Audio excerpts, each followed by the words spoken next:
চলুন আজকে একটু মেথি চিকেন বানাই। আমাদের গোটা গরম মশলা, তেজপাতা, লবঙ্গ, দারচিনি।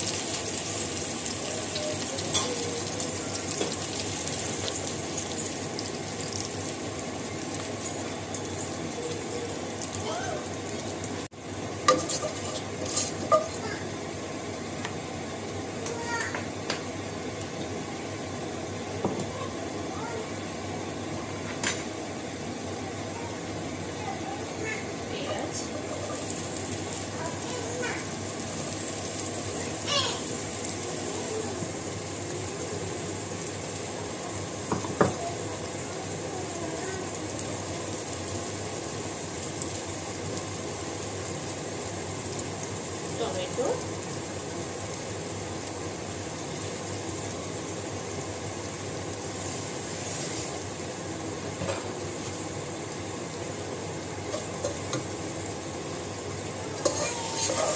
বাবা লোমাইনিটা করতে পারবো না।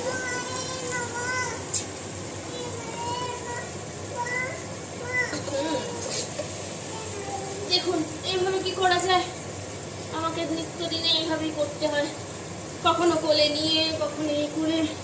আমিও তো পারি না, একা হাতে সব দিকে পারা যায় না। চলো ব্যথা হয়ে গেছে, নিয়েছি তো দেখিয়ে দিয়েছি। পেঁয়াজ, টমেটো আর এই যে ফুলকপি, আগে থেকে আলুগুলোকে একটু ভেজে তুলে রেখেছি। চলুন এটা একটু ভাজা ভাজা হয়ে যায়, তারপরে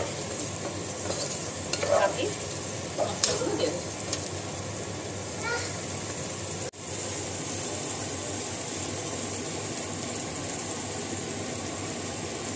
ভাজা ভাজা হয়ে গেছে। রোজে চিকেন মোটামুটি আলু দিয়ে এমনি নর্মালি আমরা যেরকম চিকেনের ঝোল খাই, কখনো ক্যাপসিকাম দিয়ে সেটাই করি। তো আজকে ভাবলাম একটু অন্যরকম করি, কালকে ইন্ডিয়ান স্টোরে গিয়ে মেথি শাক পেয়েছিলাম, নিয়ে এসেছিলাম। তো আজকে সেটাই করছি। এই যে মেথি শাকটাকে ভালো করে ধুয়ে কুচিয়ে রেখেছি, তো আমি এর মধ্যে দিয়ে দিলাম। আজকে মেথি চিকেন করবো,